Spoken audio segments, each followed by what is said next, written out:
आदि में अच होने से। गुरुदेव मंगलाचरण रैयर। अच्छा हाँ, कीजिए कीजिए। जी। सिद्धे जय प्रसिद्धे शौर्याराणा फलम पते वंदिता रंते वो क्षमाराहण कमसो। जय बोले पार्श्वनाथ भगवान की जय, महावीर भगवान की जय, शांतिनाथ भगवान की जय, शिव कोटि महाराज की जय, आचार्य श्री पद्मनंदी जी गुरुदेव की जय, जिनवाणी माता की जय, श्रीमद जैन धर्म की जय, सब में शिखर सिद्ध क्षेत्र की जय। शाश्वती राज विराजमान आचार्य भगत श्री वैराग्य जी महामुनिरा ससंग की जय। नमोस्तु नमोस्तु नमोस्तु भगवान। आपके श्री चरण में हम सभी स्वाध्यायी बारंबार योग शुद्धि पूर्वक नमोस्तु करते हुए आपसे विनती करते हैं, गुरुदेव हमारा रत्नत्रय उज्जवल होवे इसलिए हमें देशना दीजिए। नमोस्तु नमोस्तु नमोस्तु भगवान। अब यहाँ बता रहे हैं कि अर्थ शब्द के आदि में अच है। जी अच और अल मैंने बता दिया था आपको। जी जी जी बिल्कुल। तो अर्थ शब्द के आदि में क्या है? स्वर है। आ गया स्वर। हाँ। तो अल्प अच वाला होने से पूर्व निपात का अर्थात प्रथम रखने का प्रसंग आता है। अर्थात आपने पहले व्यंजन शुद्धि कही, बाद में अर्थ शुद्धि कही। जी जी। तो पहले अर्थ शुद्धि, बाद में व्यंजन शुद्धि ऐसा बोलना चाहिए था। ऐसा बोलना चाहिए था। नहीं, क्योंकि जो सबसे पूज्य होता है वो पहले रखा जाता है, इसलिए व्यंजन शब्द का प्रयोग पहले किया गया। अब बोले व्यंजन पूज्य क्यों है? व्यंजन पूज्य क्यों है? पूज्य क्यों है? तो समाधान, व्यंजन अर्थात शब्द स्वयं दूसरों को ज्ञान कराने में हेतु है, अर्थ का ज्ञान कराने में कारण शब्द है। अर्थ तो सेकंड चैप्टर है। शब्द के बिना अर्थ नहीं होगा। पहले शब्द होगा, बाद में उसका अर्थ होगा। अर्थ होगा। शब्द ही नहीं होगा तो अर्थ कहाँ से होगा? बहुत सुंदर। इसलिए व्यंजन अर्थ की अपेक्षा पूज्य है। महत्वपूर्ण है।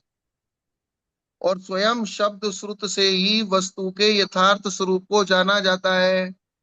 गुरुदेव ये तो द्रव्य नमो श्रुत। अनंतानंद नमो सिद्धानंद जैसी बात हो गई है। हाँ। तो इसको क्या कहते हैं? द्रव्य श्रुत कहते हैं। क्या बोलते हैं इसको? द्रव्य श्रुत। द्रव्य श्रुत। तो द्रव्य श्रुत की महत्ता है, जब भी तो अर्थ श्रुत तक जाएंगे, भाव श्रुत तक जाएंगे। जी। तो जो शब्द श्रुत है, इसलिए शब्द को ब्रह्म कहा है। शब्द को क्या कहा है? शब्द ब्रह्म। शब्द ब्रह्म। आत्मा को भी ब्रह्म कहा है। जी। हैं? औदगलिक पर्याय है, लेकिन आत्मा तक पहुंचाने का काम उसी का है। इसलिए उपचार से शब्द को भी ब्रह्म कहा है। ब्रह्म का, ब्रह्म आत्मा का पर्यायवाची नाम है। ब्रह्म का मतलब आत्मा। और ब्रह्म में जो चर्या है वो ब्रह्मचर्य है। आत्मा में जो रमण है वो ब्रह्मचर्य है। क्या? ये बात है। यही हुआ ना पंडित जी? जी है? जी जी बिल्कुल। हाँ। तो पुद्गल की शब्द को पुद्गल की पर्याय होते हुए भी उसको उपचार से ब्रह्म कहा है, क्योंकि वो ब्रह्म जो ओरिजिनल ब्रह्म है उस तक पहुंचाने का साधन है। क्या? बिल्कुल एक साधन के रूप में है और दूसरा फिर उसका साध्य के रूप में है। ये चीज। ओरिजिनल ब्रह्म कौन है? आत्मा। और आप। शब्द पोतगली के फिर भी उसको ब्रह्म कहा है, तो उपचार हो गया। ओरिजिनल प्राण कौन है? आत्मा का चेतन प्राण।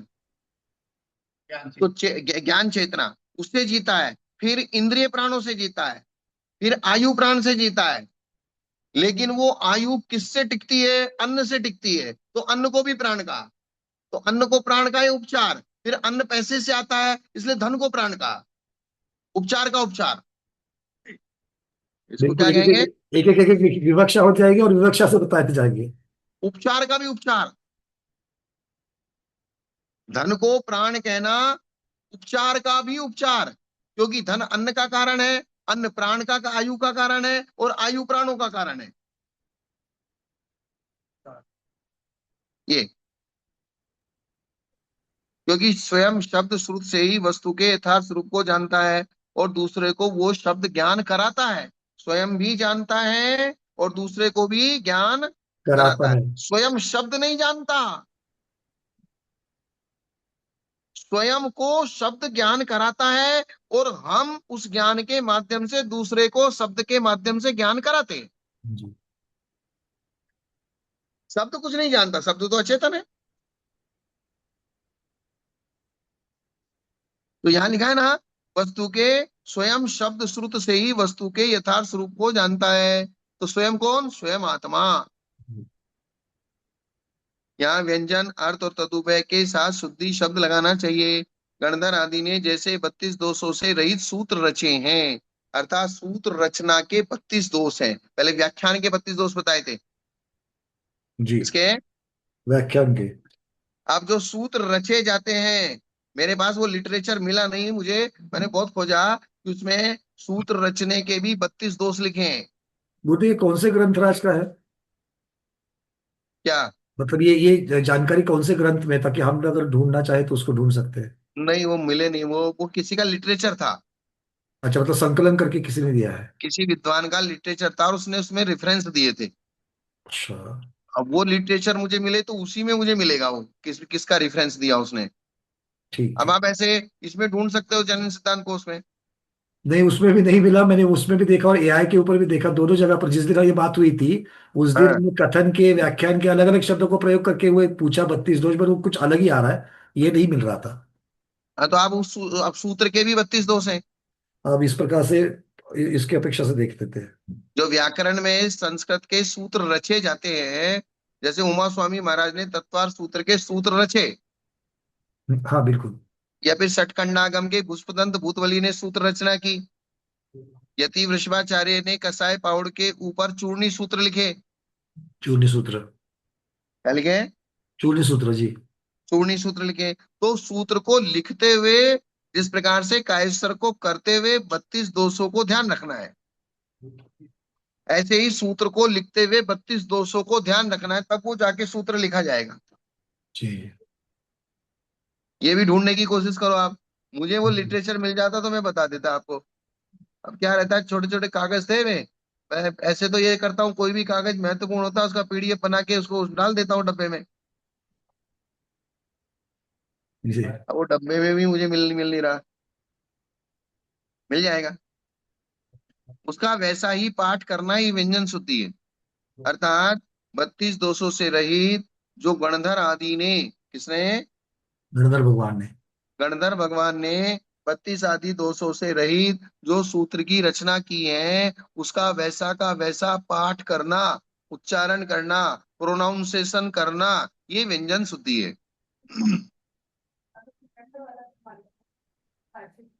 अर्थात जिसके द्वारा जाना जाता है, ऐसा विग्रह करने पर ज्ञान शब्द से शब्द श्रुत का भी ग्रहण होता है, क्योंकि श्रुत ज्ञान का मूल शब्द है। शब्द है। तो आपकी शुरुआत जो होगी वो शब्दों से होगी। इसलिए शब्द शास्त्र को सबसे पहले बचपन में, जैसे ही बच्चा बड़ा होने लगता है, उसको सबसे पहले अक्षराभ्यास कराया जाता है। वही मूल है सबका, सभी ज्ञान का मूल। हाँ। इसलिए व्याकरण में जो निष्णात है वो बाल है। बच्चों को सबसे पहले व्याकरण ही पढ़ाई जाती है, क्योंकि सारे व्यवहार उसी के आधार से चलेंगे। अब वो हमारा हिंदी में है तो हिंदी की व्याकरण पढ़ते हैं, इंग्लिश में पैदा हुए तो इंग्लिश की पढ़ते हैं, तमिल में पैदा हुए तो तमिल सीखते हैं, कन्नड़ में पैदा हुए तो कन्नड़ सीखते हैं। कुछ गांव ऐसे भी हैं जो पूर्ण रूप से संस्कृत ही बोलते हैं आज भी इंडिया में। हाँ, दक्षिण में है ऐसे। कर्नाटक में ही है मेरे ख्याल से। हाँ, जो सिर्फ संस्कृत में बात करते हैं। एक गांव है ऐसा। हाँ। वो हिंदी में बोलते ही नहीं है, कोई दूसरी भाषा प्रयोग नहीं करते, सिर्फ संस्कृत में बोलते हैं। जो टॉकिंग है उनका सिर्फ संस्कृत में। हम्म। और आप, मेरा मेरा एक सुझाव है आपको, संस्कृत की 40-50 क्लासें हैं, छोटी छोटी, 20-20 मिनट की। जी, उसको भी लेना चाहिए। वो मैं आपको उसका थोड़ा सा लिंक भेज दूंगा। आप उनको जो है थोड़ा उसका बेसिक हो जाएगा आपका। जी जी, अभी कुछ चंद्रावती माता जी ने कुछ वर्ष पहले, एक 1-2 वर्ष पहले शुरू भी किया था। बट वो बाद में समय का आप भेज दीजिए गुरुदेव, मुझे वो नहीं, काफी। आप उसको जब भी टाइम मिले, सिर्फ 20 मिनट की क्लास है जी जी, शुरू नहीं शुरू हर रोज में। और एक एक लेकर के अगर हर रोज करेंगे तो आराम से हो जाएगा वो। हाँ, उससे आपका संस्कृत का जो मूल बेसिक है ना, वो बहुत परफेक्ट हो जाएगा। जी जी। और वो लेडी सिर्फ और सिर्फ संस्कृत में ही बोलती है, और उसकी जो बॉडी लैंग्वेज है, उस बॉडी लैंग्वेज से ही हम समझ जाते हैं कि क्या बोल रही है, जबकि हमको, अच्छा। जैसे हम बच्चे को सिर्फ शब्दों से नहीं सिखाते, बॉडी लैंग्वेज से सिखाते हैं। जी। अभी इसी प्रकार से आचार्य भगवत सूर्य सागर महाराज जी ने आलाप पद्धति के ऊपर बड़ा सुंदर विषय, न्याय का विषय जो है, वो उनके प्रवचन है, तो अभी मैं वो भी सुन रहा हूँ साइड बाय साइड। तो बहुत सारी चीजें, मतलब अब ये सारा जो चीजें चल रही है इसको पकड़ने में भी, या उसकी तरफ देखने की दृष्टि भी बदल जाती है फिर। हाँ, वही चीज। तो आप थोड़ा सा संस्कृत अभ्यास शुरू करो। और आजकल जो है संस्कृत के व्याख्यान भी बहुत आते हैं। जी। हाँ नहीं, वो तो संस्कृत वो उस टाइप के मिल जाएंगे, बट अपने आगम से और अगर गुरु के द्वारा अगर दिए गए हैं तो वो अच्छे हो जाएंगे। नहीं, संस्कृत के एक सादे व्याख्यान, सदाचार के, नैतिकता के। मतलब फ्लुएंसी बढ़ाने के लिए। हाँ, जैसे अपन किसी भी भाषा को सीखने के लिए बोले अखबार पढ़ो, जी उसके जी जी। निबंध पढ़ो, उसके भाई वो व्याख्यान फ्लुएंसी, सुनो। उसकी फ्लुएंसी बढ़ जाएगी। हाँ, तो उसमें शब्द अपने को पकड़ में आने लगेंगे, जी। आदत पड़ जाएगी शब्दों की। वैसे बचपन में सुबह 7 बजे जब क्लास के लिए निकलते थे ट्यूशन के लिए, तो रेडियो के ऊपर संस्कृत के जो है समाचार आते थे। तो उसकी हाँ। सिर्फ एक लाइन जो पहली है, वो हमेशा क्या? याद रहती थी। हाँ, हाँ, हाँ। वो उसका जो मंगला कौटे खरा करके जो थी समालोचक, उनका नाम, वो बताते थे इसके बारे में। है। तो आप उसको क्लास को अटेंड कीजिए। बहुत बहुत अच्छी क्लास है। उसमें मैं मतलब आपको बहुत अच्छा उससे फिक्र, आपकी जो है संस्कृत के शब्द समझ में आ जाएंगे आपको। जी जी जी, और उसकी जरूरत है गुरुदेव, बिल्कुल जरूरत है। हाँ, मतलब शब्द का ज्ञान, शब्दकोश का ज्ञान अगर बढ़ेगा तो बहुत उपयोगी होगा वो। हाँ। और वैसे भी हिंदी जो अभी देखिए, हिंदी हम लोगों ने जो पढ़ी है, वो राष्ट्रभाषा होने के पश्चात भी आगम की जो हिंदी है, जो टीकाकारों ने जो हिंदी की है, वो बहुत कठिन है अभी भी हम लोगों के लिए, उसके शब्दों को ही समझना है। अब यहाँ पर उपधान शब्द आता है, अभी भी आप कभी भी अभेदे, आपने जितना पढ़ाया उतना याद जब तक रहता तब तक ठीक है, नहीं तो फिर से वो अगर अच्छी तरीके से याद नहीं रखो तो अभिधेय क्यों, अच्छा अभिधेय कुछ तो महाराज ने बोला था, इतना याद रहता है, बाद में फिर निकल जाते हैं। तो ये आज की जो भाषा हिंदी है वो बिल्कुल अलग हो गई है, और ये आगम की हिंदी बहुत अलग है। इसलिए कुछ आगम के शब्द ऐसे हैं, उनको आप हिंदी में बोलो, संस्कृत में बोलो, इंग्लिश में बोलो, कन्नड़ में बोलो, वो अविभागी प्रतिषेध, आपको अविभागी प्रतिषेध ही लिखना पड़ेगा। अब ये ऐसे भी कुछ उसका शब्द कोई है। सब्स्टिट्यूट नहीं है। अब ये ऐसे जो शब्द जो ऐसे पक्के बैठे हैं कि अविभाज्य प्रतिच्छेद, तो वो बिल्कुल मतलब वो कभी नहीं उतरेंगे। आपको इंग्लिश में भी लिखना है तो इंग्लिश में भी अविभाज्य प्रतिशत लिखना पड़ेगा। जी जी जी। हिंदी में लिखना है तो हिंदी में भी लिखना पड़ेगा। संस्कृत में लिखेंगे तो संस्कृत में भी अविभाज्य प्रतिशत लिखना पड़ेगा। कन्नड़ में भी जो लिखा हुआ है वहां भी अविभाज्य प्रतिशत लिखा है। तो लिपि कौन सी भी हो, स्क्रिप्ट कौन सी भी हो, शब्द वही रहेगा। हाँ। अब आगम के शब्द है ना, जैसे गुणस्थान। यानी गुरुदेव ये बिल्कुल हो सकता है, बिल्कुल। जब हमारे मराठी के एक्टर्स जाकर के तमिल मूवीज में काम करते हैं और तमिल के डायलॉग बोलते हैं, जो महाकठिन समझ में आती है, तमिल हो या मलयालम, बोलने के लिए सबसे कठिन भाषा है ये, तो अगर वो मराठी के लोग जाकर के कर सकते तो हम लोग क्यों नहीं कर सकते? स्वाध्याय तो बिल्कुल कर सकते अभ्यास हैं। से सब संभव है। बिल्कुल कर सकते हैं। और वैसे देखा जाए तो गुरुदेव मेरे लिए, मैं भले संस्कृत को नहीं समझता, किंतु इटालियन लोगों के साथ काम करते मैं इटालियन अस्खलित बोल सकता हूँ। मुझे बांग्ला फिर समझ में आती है, मुझे कन्नड़ समझ में आती है, लोगों के साथ रहने से कभी पढ़ा नहीं, किंतु भाषा का ज्ञान होने के लिए, किंतु उसके साथ व्याकरण का ज्ञान होना बड़ा जरूरी है। और बस, संस्कृत को बस इतना ही है कि समय देकर के उसको बिल्कुल करना चाहिए। इसलिए शब्द श्रुत, अगर आपको शब्दों का ज्ञान नहीं है तो सम्यक दर्शन की उत्पत्ति का साधन ही शुरू नहीं होगा। बस अब यही यही अप्रोच लेकर के, क्योंकि ये भगवान की दिव्य ध्वनि है, भगवान के द्वारा जो वाक्य है, वो इन्हीं शब्दों के द्वारा गणधरों ने रुके हैं, इन्हीं अक्षरों के द्वारा। ऐसा देख करके उस संस्कृत को अगर देखेंगे तो फिर पूज्यता का भाव बन करके बिल्कुल अपने आप आ जाएगा वो। ये चीज है। थोड़ी देर में करूँ बेटा, क्लास चल रही है। तो ये चीज है। व्यजते अर्थात जिसके द्वारा जाना जाता है, ऐसा विग्रह करने पर ज्ञान शब्द से शब्द श्रुत का भी ग्रहण होता है, क्योंकि श्रुत ज्ञान का मूल शब्द है। सारी शुरुआत शब्द से ही होने वाली है, और शब्द का ही ज्ञान नहीं है, फिर करेंगे क्या? देशनालब्धि जो सम्यक दर्शन का सबसे पहला कारण है, वो देशनालब्धि आचार्य के द्वारा लाइनों में, वाक्यों में और शब्दों में होती है। और वो भी किसी न किसी भाषा में ही होगी। भाषा में होगी, और भाषा का अगर आपको ज्ञान नहीं होगा तो उस भाषा के ज्ञान के बिना आप उसमें जो अर्थ कहा गया है उस अर्थ की गंभीरता तक कभी नहीं जा पाओगे। बिल्कुल। क्या?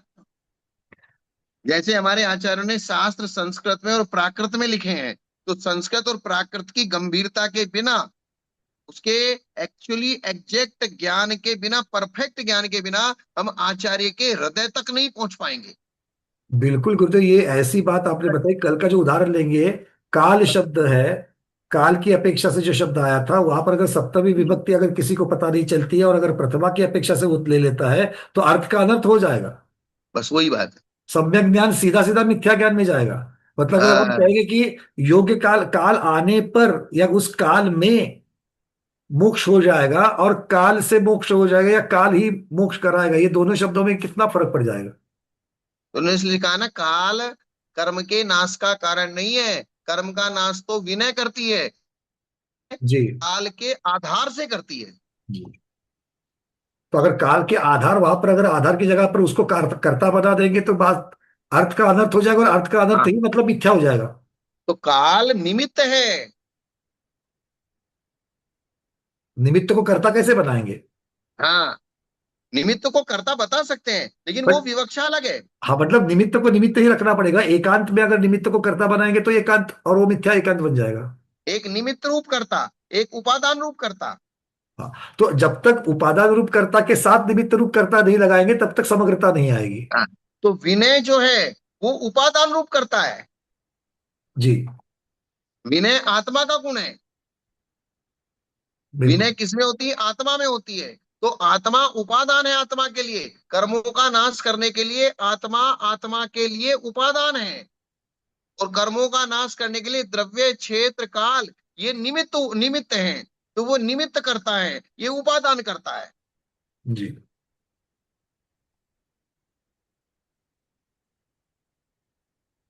व्यंजन शब्द की समीपता से अर्थ शब्द शब्द के वाच्य को कहता है। अतः अर्थ से सूत्रार्थ का ग्रहण होता है। अर्थ का मतलब सूत्रार्थ। सूत्र का अर्थ क्या है? अर्थात सूत्र, जो शब्द बने हुए हैं, जो व्यंजन है, वो क्या कह रहे हैं। जी। विपरीत रूप से सूत्र के अर्थ की जिन निरूपणा में निरूपणा का आधार अर्थ होता है।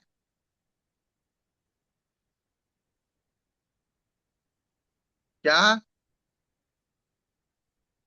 विपरीत रूप से सूत्र के अर्थ की निरूपणा में, अर्थात सूत्र का अर्थ एक्चुअली एग्जैक्ट परफेक्ट किया जाए, इसका आधार कौन है? इसका आधार उसका अर्थ। अर्थ होता है। अर्थ उसका विषय। बिल्कुल। वृक्ष एक शब्द है और उसका अर्थ है बाहर खड़ा हुआ एक लकड़ी का 50 फुट ऊंचा पेड़। शब्द हमारे मुंह से निकला है, वो पुद्गल की पर्याय है, और पेड़ बाहर खड़ा है। वो मुंह से निकला हुआ शब्द उस पेड़ की तरफ इंगित कर रहा है। तो मुंह से निकला हुआ वो व्यंजन है, और उस व्यंजन का अर्थ वो बाहर खड़ा हुआ पेड़ है। वृक्ष शब्द से वृक्ष का जो स्वरूप दिख रहा है, वो उसका अर्थ है। हाँ, तो अर्थ अर्थ निरूपणा का आधार, शब्द की जो निरूपणा है, अविपरीत अर्थ जो करना है, उसका आधार अर्थ होता है। अर्थात वो पेड़ अगर नहीं होता तो उस वृक्ष का कोई मतलब ही नहीं रहता।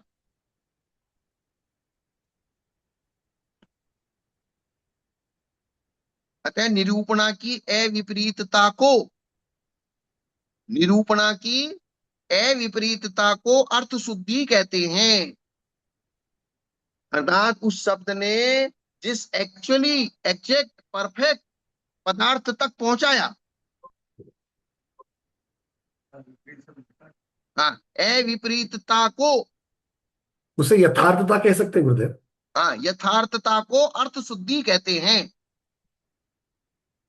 अर्थात सूत्र के अर्थ का यथार्थ कथन अर्थ शुद्धि है। सूत्र में लिखा है सम्यक दर्शन ज्ञान चारित्राणी मोक्ष मार्गा। विपरीत अर्थ है सम्यक दर्शन, सम्यक प्रकार से देखना नहीं, सम्यक प्रकार से श्रद्धान करना। सम्यक दर्शन का मतलब सम्यक प्रकार से देखना नहीं, श्रद्धान करना। सम्यक प्रकार से श्रद्धान करना। श्रद्धान करना, ये उसका अर्थ है। ये हमारे आचार्यों को इष्ट है और हमारे आचार्य ने इस अभिप्राय को मन में रखकर सम्यक दर्शन शब्द कहा है। अर्थात श्रद्धा को प्रूपणा करने के लिए उन्होंने दर्शन शब्द का प्रयोग किया है। तो दर्शन शब्द का अगर आप अर्थ देखना लेंगे तो विपरीत अर्थ हो जाएगा। जी। क्या हो जाएगा? तो अविपरीत अर्थ को अर्थ शुद्धि कहते हैं। तो अविपरीत अर्थ क्या है? सम्यक दर्शन का मतलब सम्यक श्रद्धान, अर्थात सूत्र के अर्थ का यथार्थ कथन करना, वो अर्थ शुद्धि है। तो शब्द शुद्धि और अर्थ शुद्धि में क्या डिफरेंस रहा? शब्द शुद्धि और अर्थ शुद्धि में डिफरेंस क्या बना? अर्थ शुद्धि में मतलब जो यथार्थ स्वरूप है, अगर उसको नहीं बताएंगे तो अर्थ शुद्धि नहीं होगी। हम्म। और शब्द जिस प्रकार से उच्चारण हो या उसके जिस प्रकार के स्वर व्यंजन के साथ में जिसको लिखना है, अगर वो नहीं करेंगे तो वो शुद्धि नहीं होगी।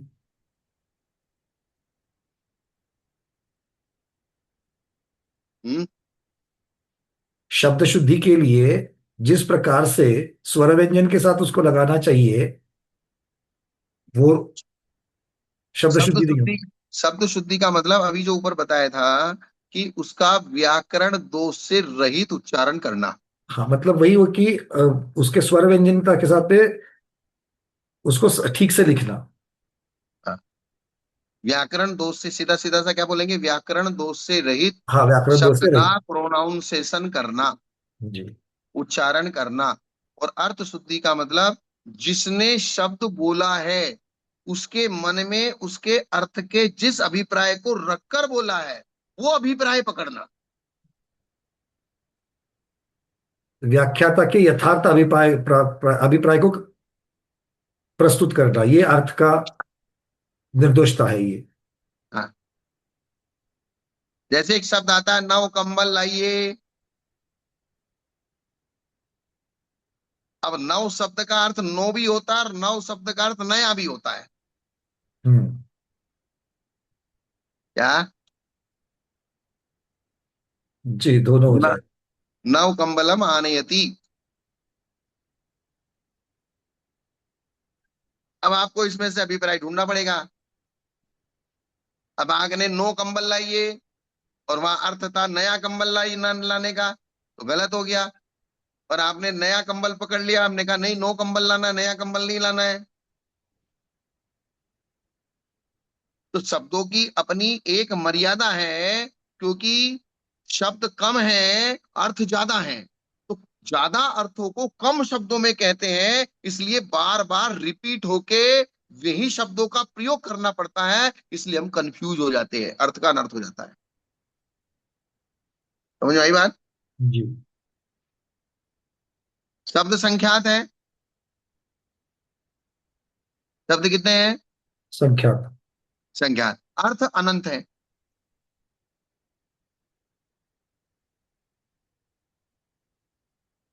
अनंत पर्याय है, अनंत पदार्थ है। तो शब्द तो संख्यात है, शब्द अनंत हो ही नहीं सकते।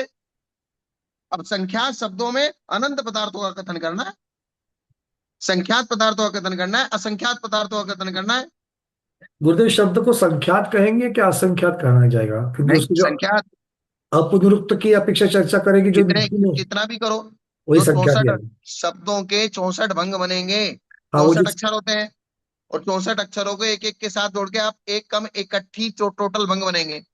मतलब जो लिखे नहीं जा सकते, ऐसा जो कहा कहा जाता है कि द्रव्य शुद्ध एक लिखा कम नहीं। इकट्ठी। हाँ, नहीं, वो बाधार इकट्ठी वो उस प्रकार से आएंगे। पर यहाँ पर जो कहा गया है कि द्रव्य शुद्ध को लिखा नहीं जाता, इसका अर्थ क्या करूं मैं? लिखा नहीं जाता, कहाँ लिखा है? द्रव्य शुद्ध का तो लिखा नहीं जाता कहीं कहीं, क्योंकि जब बात चलती है कि श्वेतांबरों ने फिर से द्वादशांक लिखा गया, तो जैनों ने दिगंबरों ने कह दिया कि द्वादशांक को लिखा ही नहीं जा सकता है। हाँ तो ठीक है ना, भले ही नहीं लिखा जा सकता, लेकिन फिर भी वो संख्यात की ही संख्या में है। हाँ, मतलब बड़ी संख्या, एक संख्या की अपेक्षा से संख्यात ही रहेंगे वो, और बहुत बड़ा हाँ, संख्यात होगा। वो लिखान आपके लिखने की सामर्थ्य नहीं बन रही है, किसी की क्षोभसम बुद्धि इतनी नहीं है कि वो लिख दे, तो लेकिन वो सर्व संख्यात ही है, असंख्यात की जी तक जी नहीं पहुंचा, क्योंकि पन्नठी इंटू पन्नठी बराबर एक अट्ठी। जी जी जी, ओके। पन्नट्टी को पन्नट्टी से मल्टीप्लाई करते हैं तभी तो इकट्ठी आता है, बादल को पन्नट्टी से मल्टीप्लाई करते तब इकट्ठी आता है, ये आप देख लेना। ठीक है, वो बादल, बादल को बादल से करने से पन्नट्टी आता है, ठीक मेरे ख्याल से। नहीं नहीं, 65,536, 256 को 256 से गुणा कर दे तो पन्नट्टी आता है 65,536। तो 256 बादल है ना? नहीं, 256 तो सब बिल्कुल 256 ही है, बहुत छोटी नॉर्मल, संख्या है, बादल तो नॉर्मल। बहुत बड़ी संख्या है। हाँ, 256 को 256 से करने से 65,536 आता है, ठीक। तो 65,536 को पन्नट्टी बोलते हैं। जी हाँ, वो आया है, म्यांमार गढ़ा में आया था ये शब्द। और पन्नट्टी के बाद आएगा या तो बादल आएगा या इकट्ठी आएगी, इकट्ठी आता है शायद। जी, और संख्यात बिल्कुल ललिता देवी देख रही कि संख्यात बहुत बड़ा विचार है, तो जान गए हैं संख्यात बहुत बड़ा होता है, क्योंकि जगन्ना पड़ता संख्यात से एक कम करो तो उत्तम संख्यात हो जाता है वो। उत्कृष्ट संख्यात हो जाता जी। है। इसलिए बात समझ में आई कि नहीं आई? ये क्लियर है, अर्थ शुद्धि और शब्द शुद्धि भी समझ में आ गई, और उसका महत्व भी समझ में आ गया। अर्थात वाक्य हमने जो बोला है, लेकिन उस वाक्य को जिस अभिप्राय से बोला है, वही अभिप्राय अगर आपने पकड़ा है तो आपने अर्थ शुद्धि पकड़ी है, और दूसरा अभिप्राय अगर आपने ले लिया तो अर्थ शुद्धि नहीं हुई। उसी वाक्य के दो अर्थ हो सकते हैं, चार अर्थ हो सकते हैं, जैसे द्विसंधान महाकाव्य, धनंजय कवि ने जो द्विसंधान महाकाव्य लिखा है, तो उसमें एक ही श्लोक के दो अर्थ करके, एक तरफ रामायण का अर्थ निकलता है, एक तरफ महाभारत का अर्थ और निकलता है। हाँ, ये भी सुना है। ये मैंने चर्चा की थी शायद आपसे। ये बात बताई थी। इसी प्रकार त्रिसंधान, चतुसंधान, पंचसंधान, सप्तसंधान, हम उदयपुर में थे तब हमको एक किताब मिली थी, चतुर्विंशति संधान। 24, अच्छा। हाँ, अर्थात उसमें 24 ही श्लोक थे, तो एक श्लोक में 24 तीर्थंकरों की स्तुति की, श्लोक एक, और उसके 24 अर्थ निकल रहे हैं। हाँ, इस प्रकार से हमने एक जो सुना था कि वृषभ शब्द के जो अर्थ लगाएंगे तो 24 तीर्थंकर वृषभनाथ है, ये सिद्ध किया जा सकता है। हाँ, या 24 तीर्थंकर महावीर है, ये भी सिद्ध किया जा सकता है। तो चतुर्विंशति संधान अर्थात एक ही वाक्य के 24 अर्थ निकालना। जी तब मैंने एक वाक्य बोला, अब उसका अभिप्राय मेरे साथ में है, तो आपको या तो मेरी बॉडी लैंग्वेज से समझना पड़ेगा, या आपको प्रकरण से समझना पड़ेगा, किस प्रकरण में मैं बात कर रहा हूं, या मेरे बोलने के रोको मत जाने दो, रोको जाने मत दो, मत जाने दो, ये ऐसा कुछ करके मैं जैसा बॉडी लैंग्वेज बनाऊंगा तो वैसा हो जाएगा, रोको मत जाने दो, रोको मत जाने दो। तो गुरुदेव ऐसा कह सकते हैं क्या कि जो शब्द शुद्धि है ये व्याख्याता के हाथ में है, और अर्थ शुद्धि है वो श्रोता के हाथ में है? नहीं नहीं नहीं नहीं, अर्थ शुद्धि, अर्थ शुद्धि भी व्याख्याता के हाथ में। अर्थ शुद्धि में मैंने जो अभिप्राय बोला है, उस अभिप्राय को आप अभिप्राय तक आपको जाना है। उमा स्वामी महाराज ने सम्यक दर्शन का जो अभिप्राय बोला है, जिस अभिप्राय को मन में रख के सम्यक दर्शन शब्द बोला है, उसी अभिप्राय को आपको प्ररूपित करना है, उसी अभिप्राय को आपको समझना है। हाँ, मतलब अगर वो नहीं करेंगे, अगर पूछपाछ स्वामी उसको नहीं करेंगे तो उनको अर्थ शुद्धि का, अर्थ का दोष लग जाएगा, अर्थ हाँ शुद्धि नहीं रख पाएंगे वो। मतलब यहाँ पर मैं ग्रंथ की चर्चा करता हूँ, जब आपको ग्रंथकार आपके सामने नहीं है और टीकाकार जब ग्रंथ का टीका लिख रहे हैं, तो इसका मतलब ये हो गया कि जो शब्द उन्होंने उपयोग में लगाए हैं, तो शब्द की शुद्धि का ध्यान तो ग्रंथ लिखने वालों ने रख दिया। अब टीकाकार जो है उसका जो अर्थ कर रहे हैं, उनको अर्थ शुद्धि का ध्यान रखना पड़ेगा, ये मैं कहना चाह रहा हूँ। हाँ, तो अभिप्राय तो उन्होंने ही लिखा है ना, मूल ग्रंथकार ने, उमा तो स्वामी महाराज ने। अर्थ तो उमा स्वामी महाराज का हो गया, किंतु अर्थ शुद्धि की चर्चा, क्योंकि अर्थ शुद्धि मतलब अर्थ में उन्होंने, दोष ना लगे। हाँ, तो अर्थ में दोष ना लगे, उन्होंने जिस अभिप्राय, तो उन्होंने भी अर्थ शुद्धि करके ही लिखा है। हाँ, मतलब शब्द लिखते हो तो उन्होंने अर्थ शुद्धि का ध्यान रखा है, ऐसा कहना अर्थ पड़ेगा। शुद्धि करके उन्होंने भी ध्यान रखा है। अब आपको शब्द और अर्थ शुद्धि दोनों पकड़ के आपको भी ध्यान रखना है। ठीक ठीक ठीक ठीक। मेरा कहने का मतलब सिर्फ इतना है, आप उसको सिर्फ व्याख्याता के ऊपर, उसके सुनने वाले के ऊपर मत ले जाओ। हाँ, तो मतलब कहने वाले ने भी अगर उसको उसके मन में अगर पानी कहना है और मुख से रोटी बोल रहा है तो भी नहीं चलेगा। हाँ,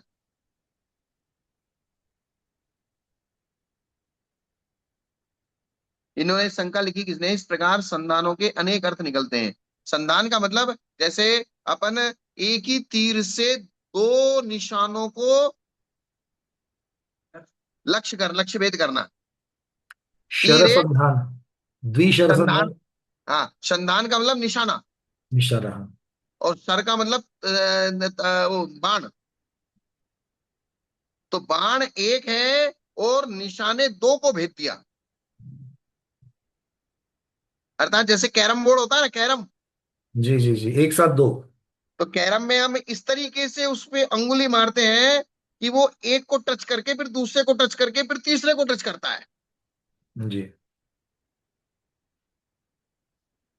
तो एक से हमने तीन को निशाना बनाया।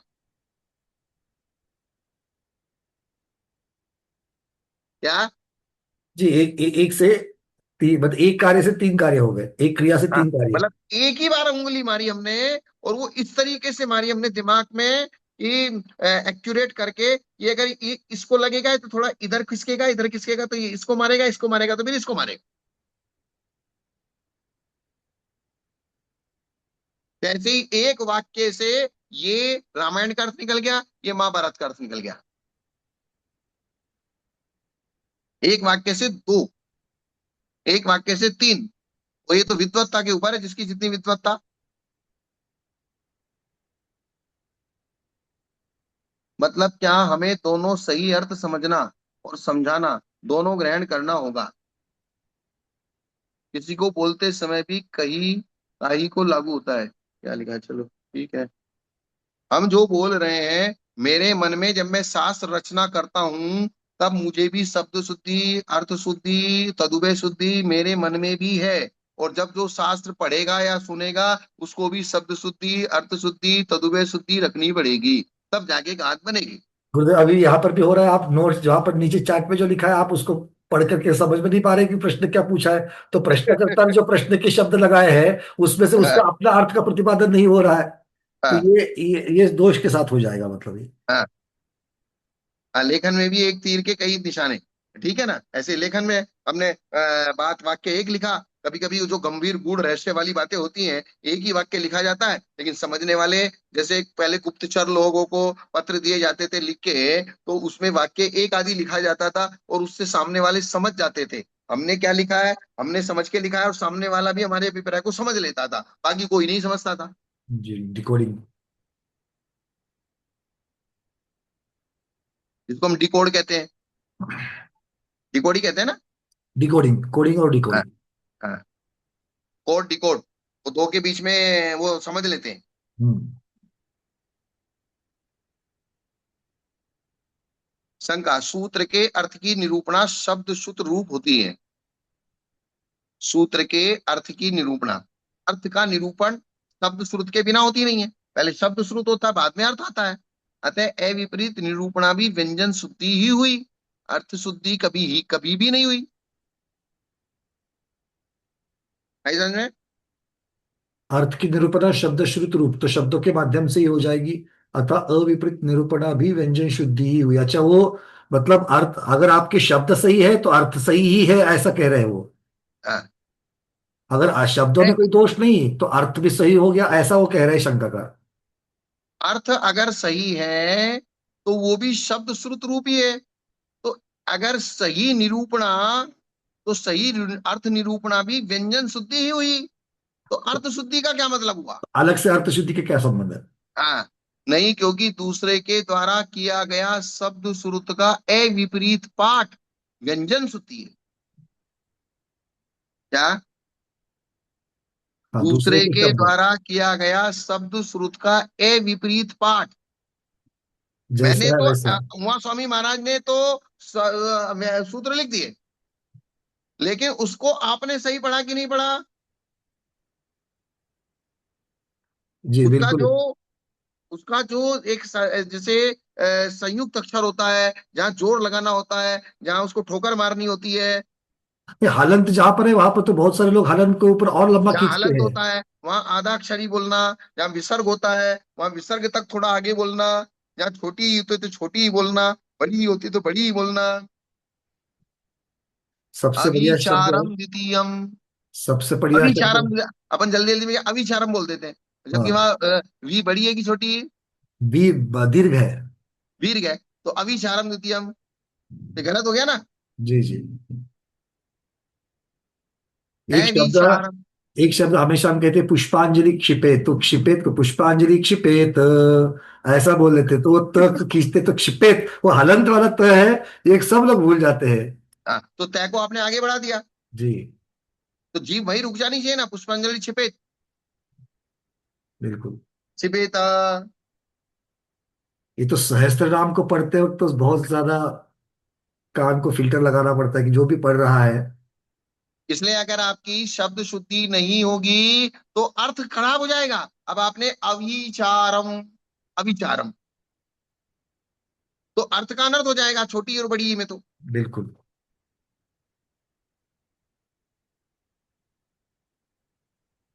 क्या हो जाएगा छोटी और बड़ी में?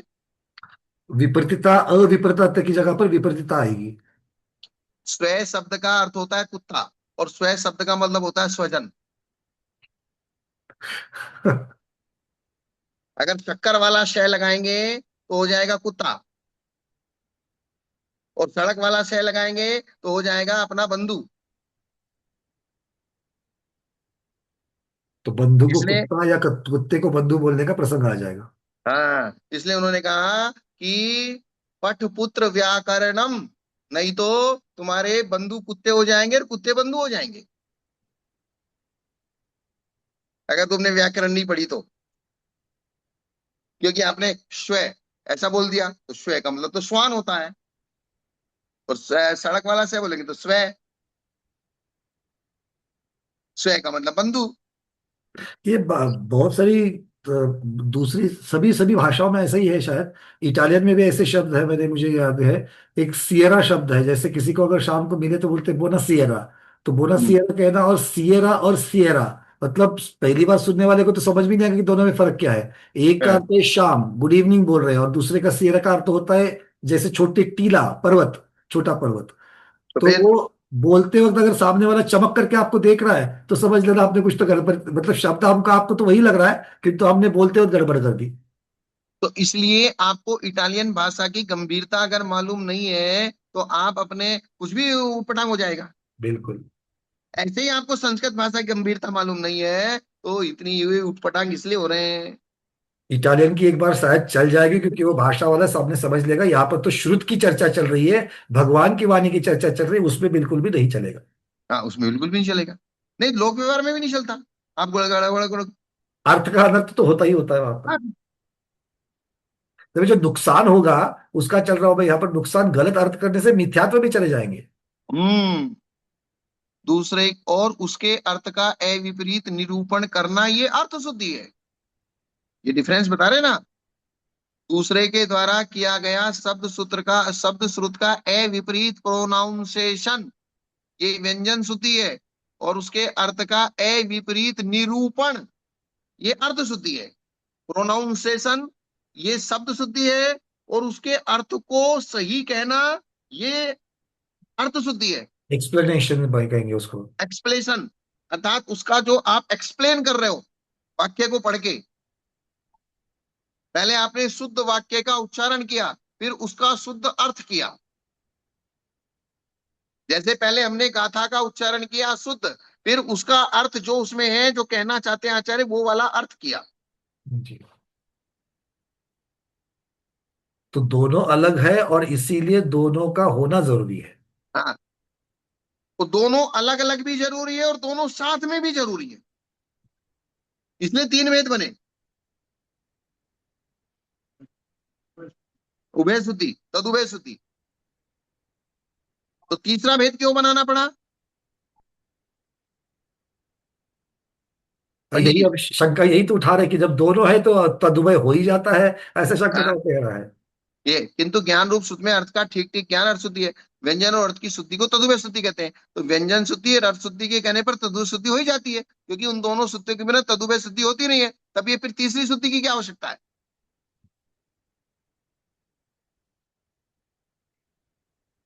यह निरूपणा पुरुष भेद की अपेक्षा से है। किसकी अपेक्षा से है? पुरुष भेद। अर्थात कोई व्यक्ति सूत्र का अर्थ तो ठीक पढ़ता है, किंतु सूत्र को विपरीत पढ़ता है। अर्थात किसी का प्रोनाउंसिएशन ठीक नहीं है, लेकिन अर्थ करने की पद्धति ठीक है। सूत्र को पढ़ने में तो गबर चपड़ कर देता है, लेकिन जब उसका अर्थ व्याख्यान करता है वो बिल्कुल सही करता है। कोई प्रोनाउंसिएशन बिल्कुल सही करता है, बिल्कुल वर्ड टू वर्ड, जहां कोमा लगा है, जहां विसर्ग लगा है, जहां चिंदी लगी है, जहां बिंदी लगी है, सबको बिल्कुल एग्जैक्ट पढ़ता है। लेकिन जब उसका अर्थ करता है, अर्थ उससे वो अर्थ गलत करता है। जी, ऐसा बिल्कुल इसलिए देखिए जो आप। जो शब्द शुद्धि गलत पढ़ता है उसके लिए शब्द शुद्धि है, जो अर्थ शुद्धि गलत करता है उसके लिए अर्थ शुद्धि है, और जो दोनों सही करता है उसके लिए तीसरा तदुभय शुद्धि है। इसलिए तीन बताए। किंतु सूत्र को विपरीत पढ़ता है, ऐसा नहीं कहना चाहिए। इसके लिए व्यंजन शुद्धि कही है। दूसरा व्यक्ति सूत्र तो ठीक पढ़ता है, किंतु सूत्र का अर्थ अन्यथा करता है, उसके निराकरण के लिए अर्थ शुद्धि कही गई है। तीसरा व्यक्ति सूत्र को ठीक नहीं पढ़ता और सूत्र का अर्थ भी ठीक नहीं करता, उसके लिए उभय शुद्धि कही गई है। एक ऐसा है जिसका प्रोनाउंसिएशन भी ठीक नहीं है और अर्थ करना भी ठीक नहीं है, तो दोनों ही गलत कर रहा है। क्या कर रहा है? दोनों कवि। दोनों गलत कर रहा है, तो इसलिए दोनों को ठीक करने के लिए उभय शुद्धि कही गई है। तो तीन व्यक्तियों के लिए तीन भंग है। तीनों की आवश्यकता था, उन्होंने सिद्ध कर दिया। हाँ, ये 8 प्रकार का ज्ञान अभ्यास परिकर 8 प्रकार के कर्मों का विनियन करता है, दूर करता है।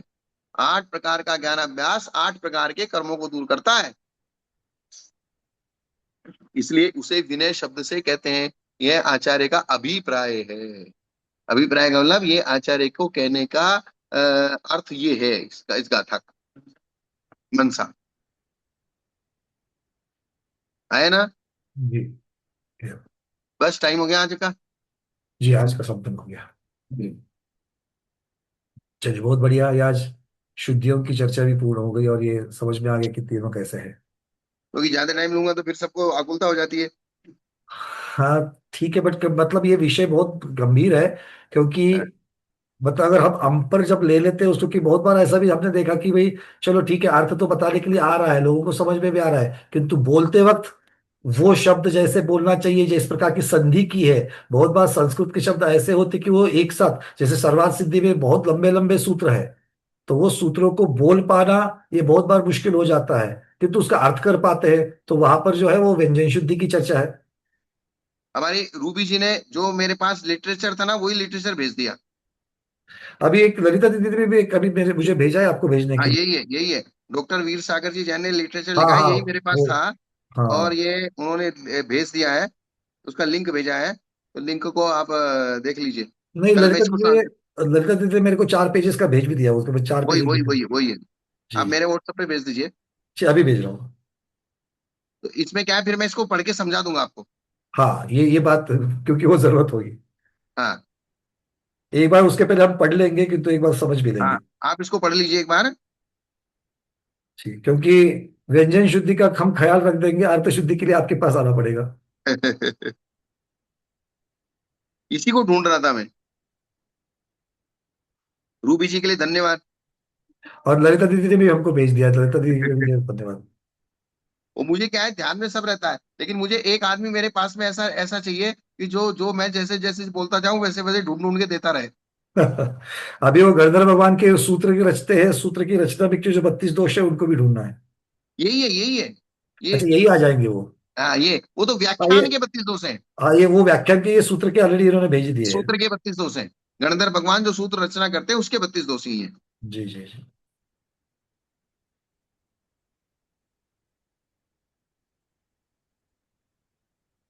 चलिए, तो आज इतना ही रखते हैं आज के स्वाध्याय को। गुरुओं के हाँ, श्री चरणों में बारंबार नमोस्तु वंदना इच्छा का करते हुए यहीं पर समापन करते हैं। जैनम जयतु शासनम, जैनम जयतु शासनम। जैनम जयतु श्वासनम।